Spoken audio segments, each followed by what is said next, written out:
I'm excited to be here with you today. Thank you again for coming. Thank you again for joining us.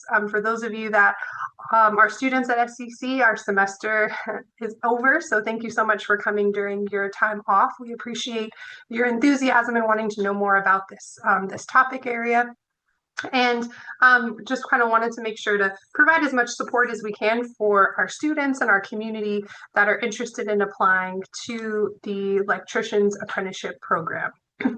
So real quick, want to share with you a little bit of the basics about our traditional apprenticeship programs here at SCC. So you may not realize or know how apprenticeship programs might be different than our credit programs, but programs like this one, our traditional apprenticeship program, is the process for applying into this program is actually separate from SCC. So there's an application process that's in place that you apply directly through the Union Training Center, and they have their own set of requirements and areas that they want you to follow. And so the purpose of this presentation today is to kind of provide a little bit more detail about that process so that you can hopefully have all of the information that you might need in applying for the Electrician's Apprenticeship program when you meet the requirements and are able, based on the next application timeline, which we'll go over today. With that being said, unfortunately, we do not have any say in who is selected. So here at the college, we are not able to kind of, I guess, influence the process in terms of who is selected. But so what we want to try to do, because so many of our students are interested in this program, is really kind of help you walk through what are the requirements, so that way you have all of the information that you might need so that you can be successful, hopefully, in kind of going through this process, okay? If you have not signed in already, please do so. We'll share the link over the next several minutes through the chat. So if you haven't already completed that, please do so. We just want to make sure to accurately reflect who's here in the room. So thank you all so much. My colleagues through the Business Career Education are here with me today, and also my colleagues from the Career Center at SCC are joining us today to kind of support your questions as they come through. So if there's a question that they can respond to in terms of as we're kind of going through the content, they'll respond to you, or we can address those questions at the end. Likely a lot of your questions hopefully will be answered by the time that we get through all the information today. Okay, so let's go ahead and get started. So many of you are here today because you're interested in applying, right? So you may have an idea already of what an electrical apprenticeship is, or to become an electrician apprentice. The really kind of the basics of an apprenticeship program, what makes it unique than other work-based programs, is the model is you earn while you learn, right? You get paid from day one, from the time that you are selected and indentured into the program. You're getting the education, you're getting paid within and doing the work from day one. So that's a really cool and unique experience. And another great benefit is that there's no tuition costs. So all of your courses that you take at the once you are selected and indentured, there's no tuition. So all of your courses that you take through the training center to prepare and kind of go through your courses as an electrician apprentice are all tuition free, as well as if you take any additional courses with SCC as you are an active apprentice, those courses are also waived, right? So there's a benefit for individuals if they wanted to, say, pursue their associate's degree with us. Those additional general education courses or potentially other aligned associate's degrees like construction management, for example, you could take those courses while you are an active apprentice, and those are waived as well, which is a great benefit. As you go through the process and you're taking courses and earning the skills in the field and taking courses through the training, your wages increase. So as your skills go, so does your wages. You get union benefits, retirement, and so forth. So a lot of great competitive wages within the field, kind of starting off, and add more experience, your tuition again increases. So a lot of great benefits. Already. That's probably why most of you are here today. Off, right? Maybe you know some of this already. Show you a little bit. To start us off, I want to show you a little bit of what it's like to be on a day in the life of an electrician apprentice. So I offered this presentation last month. And one of the things I thought might be helpful is to kind of show a little bit of what is it that someone does, what they prepare for if they are accepted into this program, to make sure that this might be a good fit, right? And this information was available on the Orange County Training Institute website. So I got this information from them. All of the information about the process, about how to apply to the training, is all information that I obtained through their website, through their training materials. And I've just provided this presentation to kind of pull it all together and break down some of the details. So let's go ahead and watch this for just a few moments, just to give you an idea of what it does, what an electrician apprenticeship does, and their kind of process that they go through.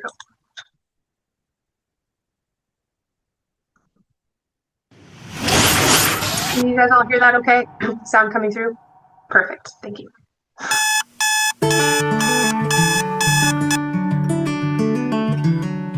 My Monday starts just like anybody else, except I wake up at 3 o'clock in the morning. The job starts at 6:30, about an hour drive. So I was up at 4:30. It's not glorious by any means. But I love doing it. It's something different every day. Yeah, overall, it's cool work. You gotta learn it. Everything's learning on the job. So that's why you go to school twice a week at night for 6 hours and you work 40 hours a week. A career as an electrical worker with the National Electrical Contractors Association, NECA, and the International Brotherhood of Electrical Workers, or IBEW, offers extraordinary benefits, including a strong wage package, medical insurance, and a sound retirement program, among many other benefits. This exciting career starts with apprenticeship through a joint apprenticeship and training committee, or JATC training center, operated by an IBEW local union and local chapter of NECA. They give you all the tools that you need to succeed on a job site out here, because you only really have 5 years in the apprenticeship, so you got to get the most out of it while you're being trained. An IBEW NECA apprenticeship offers apprentices the invaluable opportunity to work on the job, side by side with a journeyman electrical worker, and education in world-class electrical training facilities, unparalleled anywhere in the industry. A career as an IBEW NECA electrical worker opens the door to the possibility of exceptional career advancement, from apprentice to journeyman, estimator, and management roles, to even becoming the owner of your own electrical contracting business. After I complete my 5 years in the apprenticeship program, I hope to pursue a license as a master electrician.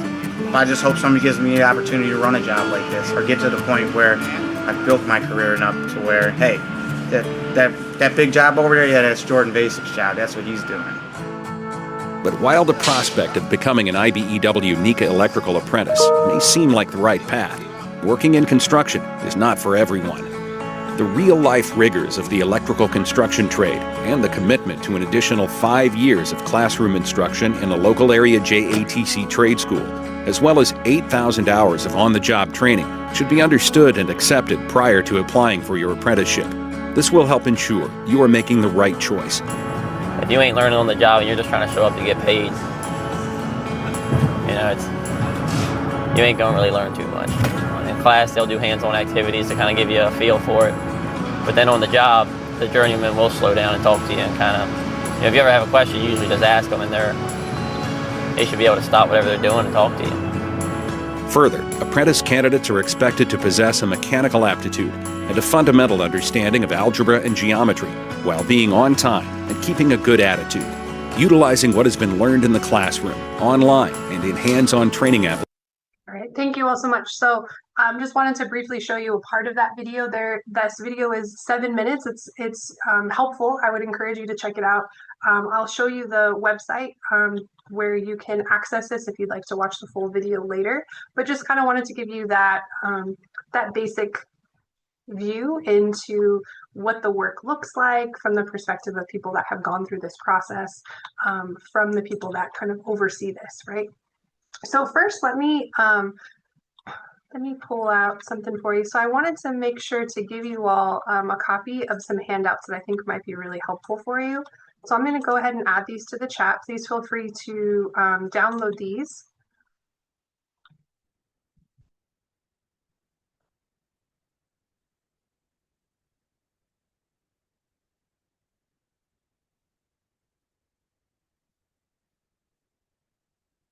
And within these handouts, you're going to see some helpful information regarding applying to the Electrician's Apprenticeship program.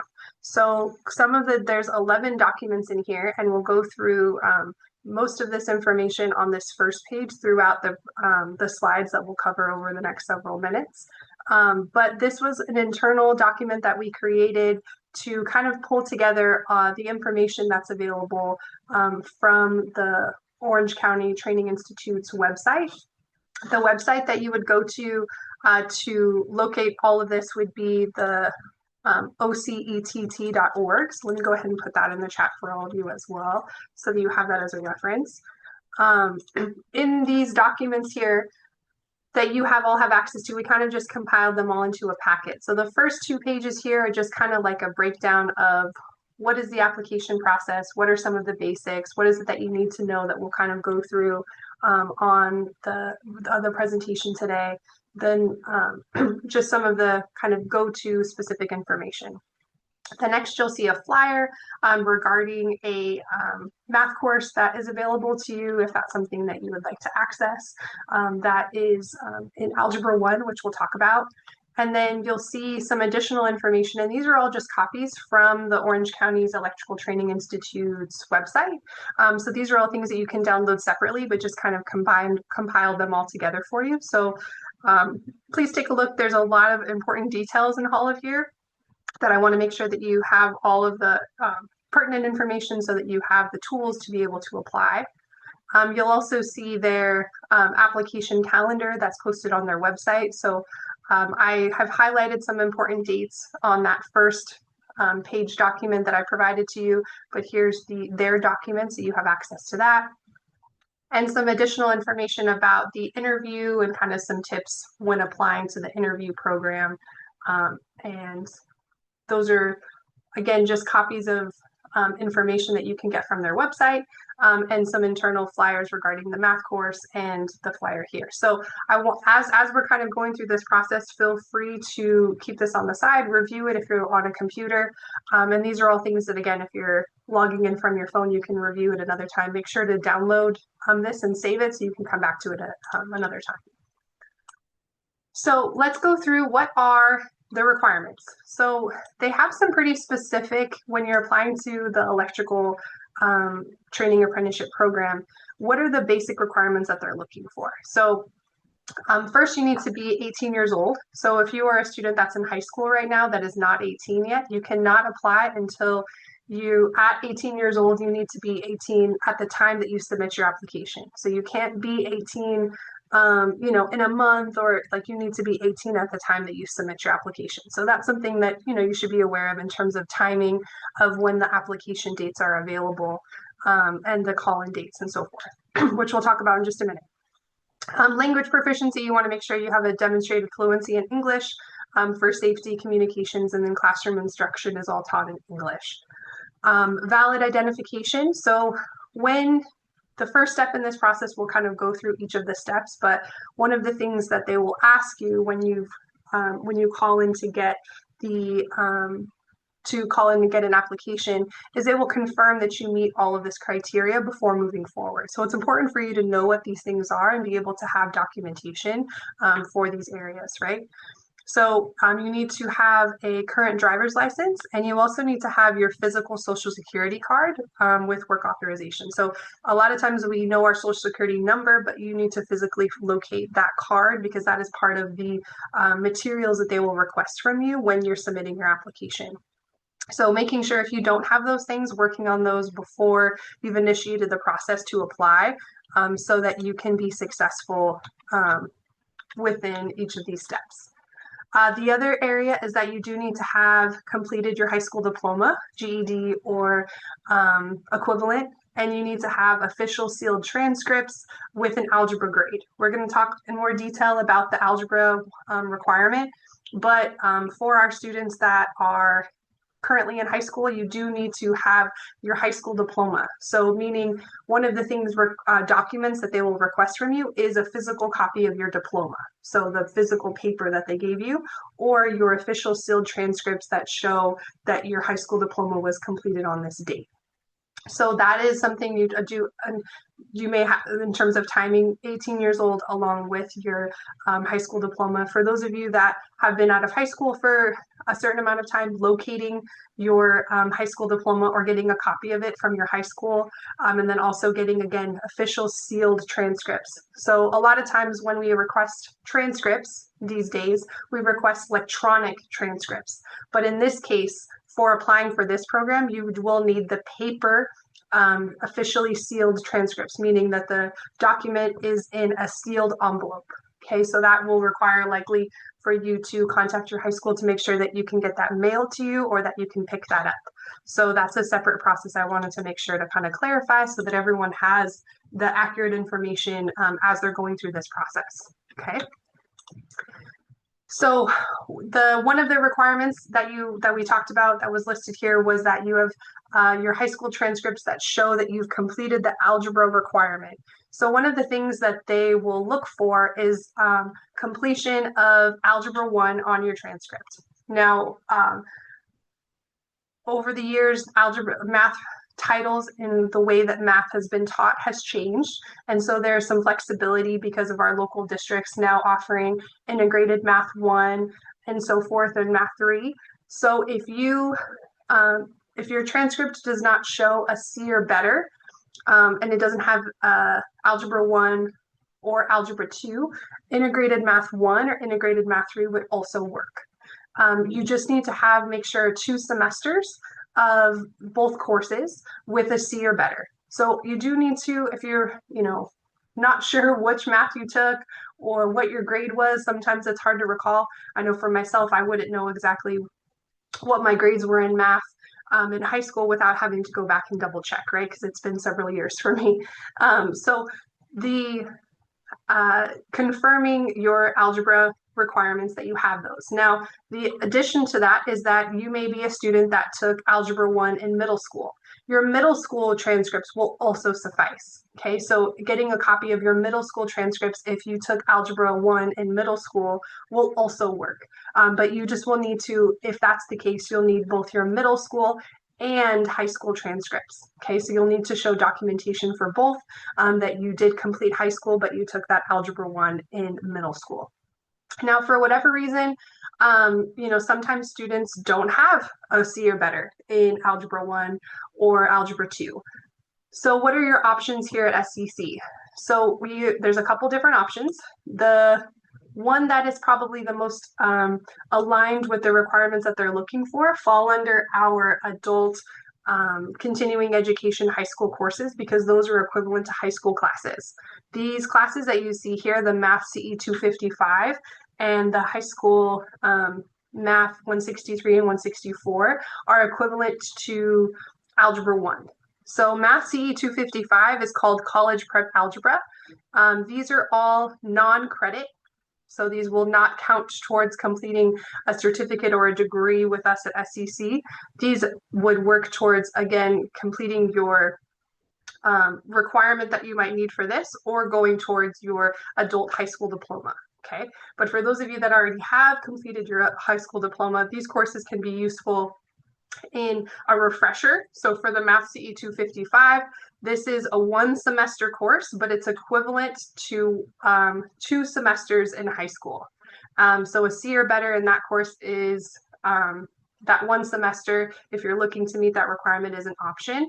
And in the handout that I gave you, there was a handout that advertises a course that will be available in the spring semester if you're interested in signing up for that.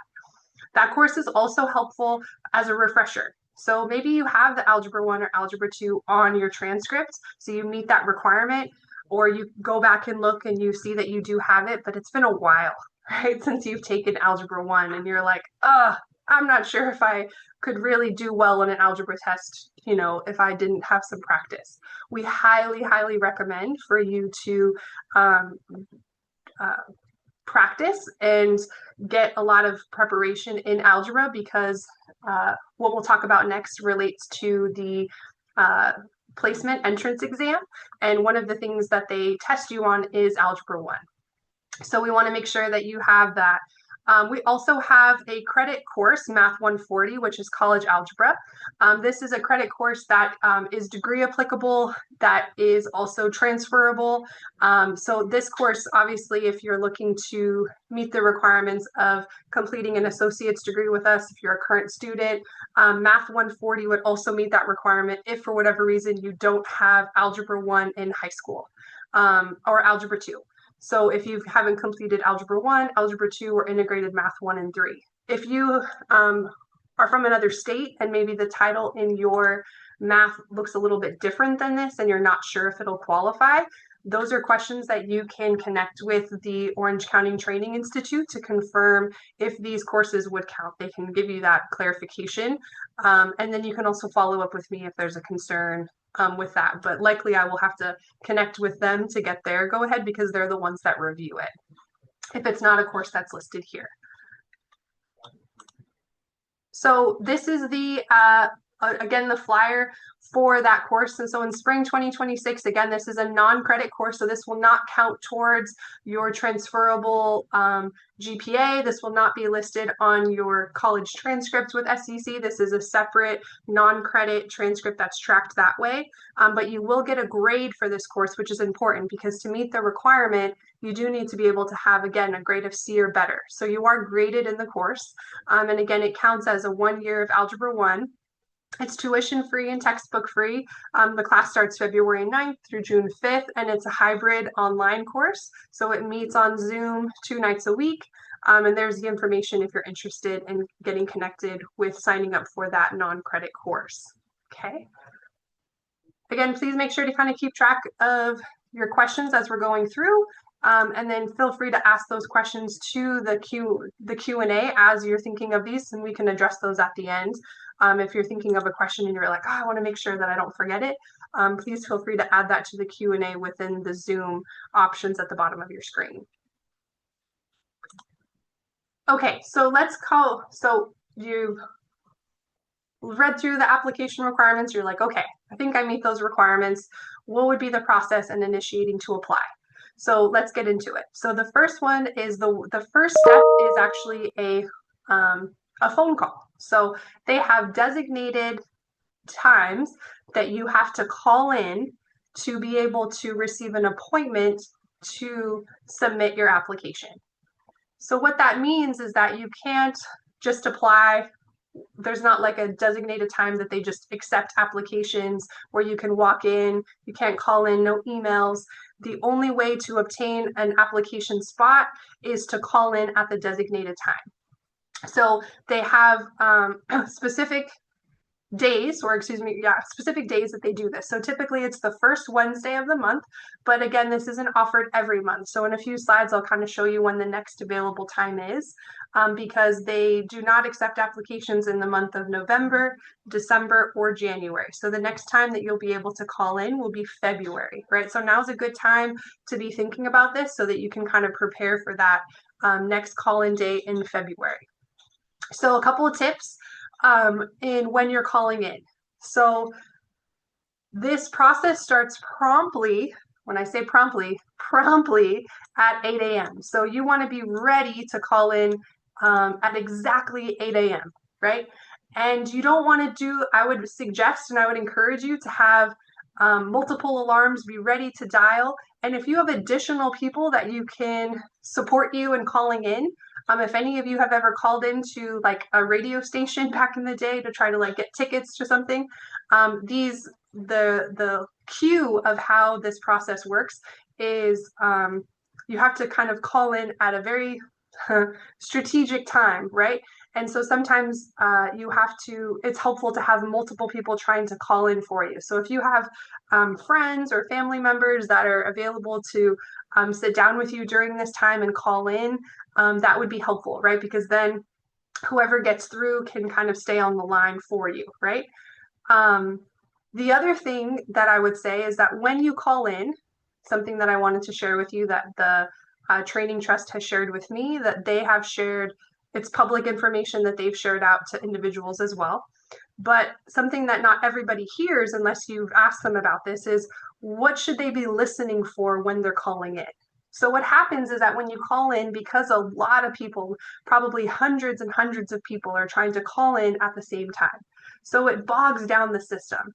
So when you're calling in, if you call in and you hear a busy signal, that means you are not in the queue. So you want to try to recall. If you get the voicemail, that means you are not in the queue. You would want to hang up and redial right away. If you call and you hear either hold music or you hear silence, stay.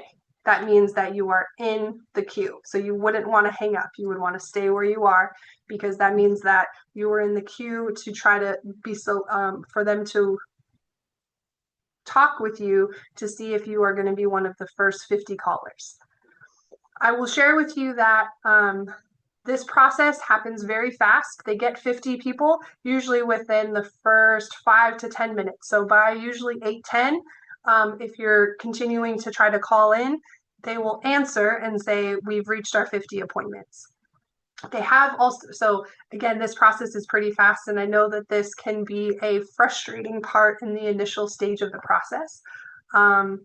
So I get that, and there's not a lot that we can do to change that except for try to do our best to utilize as many resources in getting people to call in, understanding these little details, and calling in February. If you were to get through the line and you are one of the first 50 people and you're in the queue, what they will do when they pick up is they will say, hello, are you interested in applying? You want an application? Do you meet the requirements? So they will go back to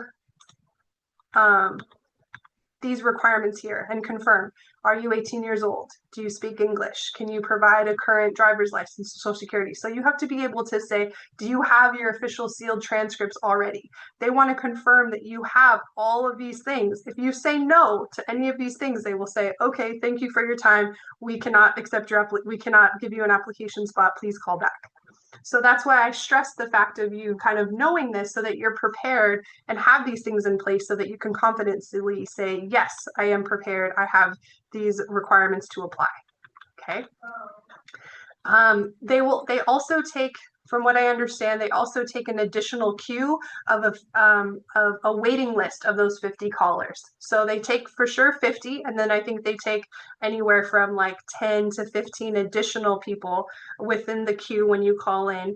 Because what happens is if anyone within those first 50 callers says no, that they don't meet any of those requirements, then they will say, okay, you don't meet the requirements, and then they'll go on to someone that's in that kind of waiting list queue. Okay. Again, we can't, that all depends on how you call into the system and if you are queued into that call-in time. From that, and these dates are all listed on that calendar document that I provided to all of you that has the dates and times of all the information of like when these different components are. They break down when the call-in date is, when the application turn-in day is, and etc. So from this call-in day, a week later, you will be given an application time. That application appointment is in person, so their training center location, which is located in Santa Ana, off Dyer in the 55. You will need to go in and bring in your completed application along with all required documents for that in-person scheduled appointment. If you do not yet have your transcripts, the official transcripts, or if you don't have all the identification, then your application will not be processed. So you want to make sure again that you have all of these things prepared and ready to bring in person. Then 2 days later from that is when you take an aptitude test. So that aptitude test covers two main things, Algebra 1 and reading comprehension. So that aptitude test is very important as it pertains to this full application process and you being ultimately selected to be an apprentice. So from this point forward, you are graded on your aptitude test and your personal interview. So your aptitude test, to truly be able to move forward and with the likelihood that you will be selected for an apprenticeship position, is you need to score 95% or higher. So you really need to, when I say you need to ace that test, you need to do very, very well, because that will give you your initial score. That score is added in to the score that you get during your personal interview. So after the aptitude test, you'll be selected to schedule an interview, which is usually the following week, where you meet with the selection committee to discuss your commitment, your work ethic, your career goals. In the handouts that I provided to you from their website, they have some suggestions about what to do to kind of how to prepare for that interview. They don't really give you a ton of like what they ask you, but ultimately they want to see that you are serious about this particular position, where your interest lies. Dressing professionally is very important. So they're going to be looking at how professionally you come prepared for that interview. You want to make sure to arrive early and be ready to demonstrate why you're an excellent candidate for the program. Your responses to those personal interview questions are also scored. And so your score between your personal interview and your aptitude test are then combined to give you a total score, and that is your selection and your kind of total score that gets put on a eligibility list. Now that eligibility list is ranked based on your total test score between your aptitude test and your personal interview. So you want to score, again, 95% or higher on each of these. So I get that that is a challenging goal to reach in this process. If any of you have gone through any of these steps or attempted it, is very competitive.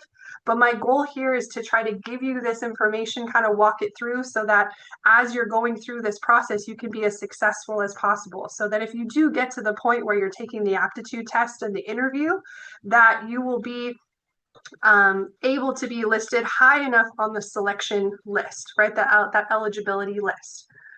From that eligibility list, when they have openings for a new apprenticeship course class to start, meaning that they're accepting apprentices, that is all based on the work available in the field. So what positions are out there? Do they have enough consistent work to be able to bring on a new class? And that information is industry specific, right? It's what's happening in the industry at that time.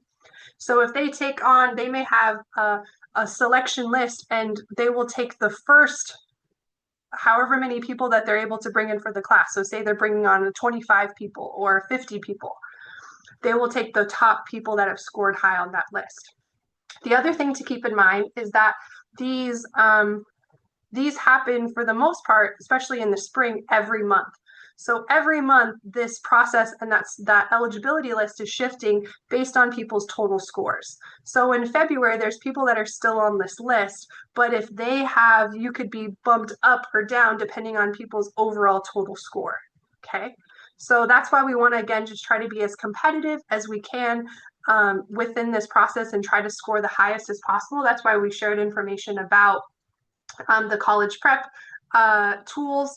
There's also some really great resources online that I would recommend. So it is really important, again, to ace that aptitude test. You want to make sure to study the right topics. So understand that a lot of the focus will be on Algebra 1 and reading comprehension, because those are the main things that you'll utilize in the field, right? So Algebra 1 topics are directly aligned with the work that you do as an electrician, those types of practicing with those areas. And so you want to make sure that you feel comfortable with those, not only for this application process, but also for the work that you're going to be doing. They want to make sure that you're prepared. There's some free resources online.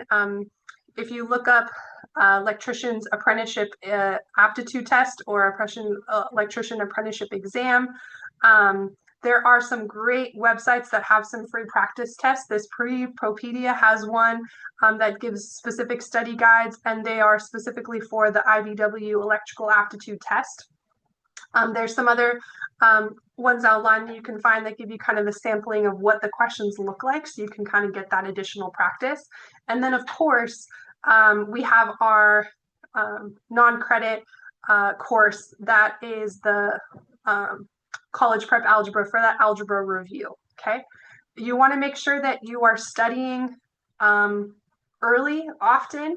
So 4 to 6 weeks before your test date, consistent daily practice. You want to make sure that you're really building this into your process. So for those of you that maybe have some time off right now from school, this might be a really good time to kind of utilize some free resources. There's a lot of great things that you can find online through like Khan Academy or other areas that can really just help you with that content of like making sure that you have some practice in those. And then of course, using those free practice tests or study guides that are available online.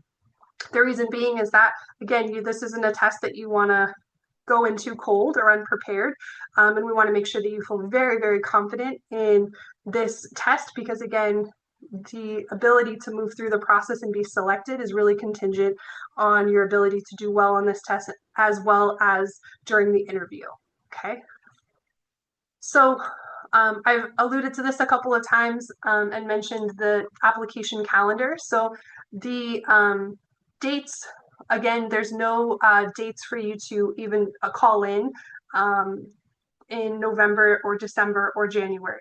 So October 1st was the last call-in date that was available, and they will start again where you can start to call in at 8 a.m. at that time. So what you should be doing now, start preparing your materials, right? Start looking through, identifying if you have the Algebra 1 on your transcript from high school or middle school. Where can you kind of show that you've completed that? Getting copies of those, viewing those, working on getting those documents that you need for your verification, starting the practice process, preparing. Even if you have been in high-level math more recently, I would say it's still beneficial to go back and review those algebra topics specifically so you have practice in those particular areas. So the specific call-in dates, these are all listed on your materials handouts that I provided to you as well. But the call-in dates, February 4th, March 4th, April, May. So through the spring semester, there's one every month through May, starting in February. And then after that, they don't take applications during June or July, but then start again in August and September. So again, if you're a high school student and you don't graduate until June, you will likely, your first call-in date available to you would be August, right? Depending on when you've completed your other requirements, for those of you that are current students or community members, really thinking about when you can be strategic and starting to call in, because again, maybe in February when you first call, you might not get through, right? So you want to make sure to be prepared as if this is something that you really want to do, the dedication of kind of understanding this information and being able to call in and kind of dedicate that additional time and preparing for some of these things if it doesn't happen right away. So there are 3 different types of programs that are built into when you call in for these at the apprenticeship training center. The program that most people are applying for that they're interested in is the inside wiring. That's kind of like the general electrician program, like for commercial, right? Like for construction, inside wireman. That's a 5-year program. It requires 8,000 hours of on-the-job training. So it's 5 years, right? And then an additional over 1,000 hours of classroom instruction. Then it kind of gives you a little bit of a description of what that person does. Now, again, this is a 5-year investment, right? And you are working full time throughout that, as well as taking classes 2 nights a week for this program. So you go in 2 nights a week at the Santa Ana Training Center and complete your classroom instruction as you move through the various stages. They also have a sound and telecommunications technician. This is a 3-year program. So it obviously has less hours of on-the-job experience. But very specialized and very specific to sound and telecommunications, kind of data networks, audiovisual installations as well. So very important to kind of know which one you're interested in applying for. And I would say for the most part, most students when they think about an electrician program, they think about the inside wireman, and that's always 5 years, because that 5 years, those 8,000 hours is required for you to apply for your licensing. So when you apply to be a general electrician license, you need those 8,000 hours of supervised experience to be able to apply for that licensure, and as well as, sitting for your exam. So it's important to, have all of that prepared. And then again, all apprenticeship courses that you take through the training center, the Orange County Training Institute, are accredited through Santiago Canyon College. You get dual credits. You're getting credit for those as in preparing to be a journeyman and preparing for your licensing and so forth. But you're also getting college credit for those. And then again, like I mentioned in the beginning, all credit courses are waived while you are an apprentice. So they're tuition free. If there was additional courses, we encourage our students to take the additional general education classes if you have any of those, or complete any additional programs that can help you while you're completing this program, to help you in your career goals, right? So a lot of great benefits. And then of course, this one is not offered as often in terms of the positions that are available, but the Intelligent Transport Systems Electrician, that's also a 5-year program, but that one doesn't have a lot of openings typically per year. Primarily, it's inside wireman is probably the largest, and then the sound and telecommunications technician, in my experience. So again, what to expect. We watched a little bit of that video in the beginning, what to expect as an apprentice. Again, you start earning immediately. You have that financial stability. There's opportunities for career growth as you become a journeyman electrician. And you, of course, can advance into specialty or supervisory roles, especially if you have that additional education within your associate's degree or bachelor's degree, depending on what role you're interested in kind of building in your career growth. Of course, you're connected with the union. So from the beginning, this is a union-sponsored training program. The union membership is part of it as you're kind of moving through each of these steps. So that's something that you want to kind of it's a benefit, as well as that benefits of the union with that comprehensive health and insurance, retirement plans, and so forth as you move through. So a lot of great benefits here. I hope that as we're kind of thinking about this program, there's a lot of great benefits. Another great benefit, if you are selected to be an electrician, is through a opportunity, the ECU Futures Project. My colleague, Caroline Fortuno, is going to share a little bit about this program. Caroline. Hi, good afternoon. I'm Caroline Fortuno. I'm the Interim Director for Special Projects with our Business and Career Education and Apprenticeships Division. I'm dropping a current flyer with information, new information sessions scheduled starting in January. Awesome.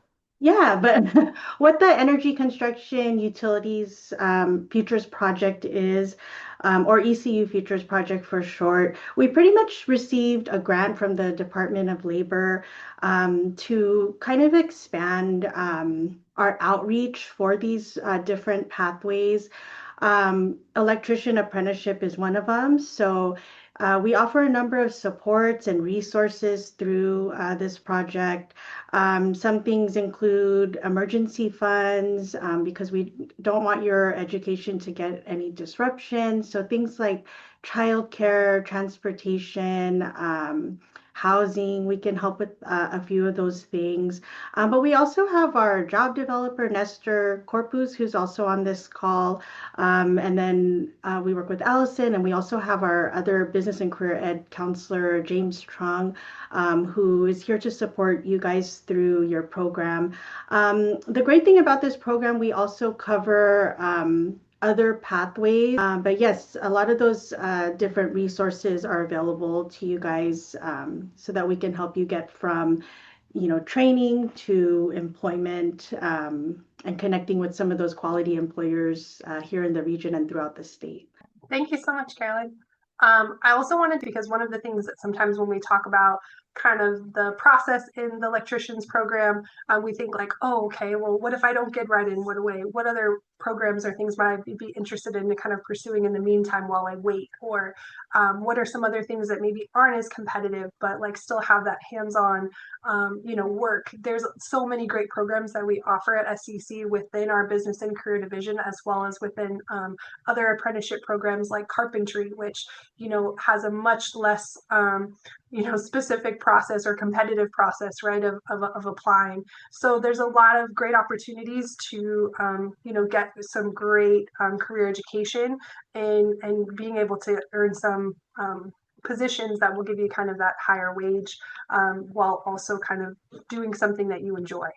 So, so if this is something that you want to pursue, my recommendations would be, look over the documents that I gave you, review the eligibility requirements, of course, complete any needed algebra coursework, preparation at SCC, especially the ones that are free to access.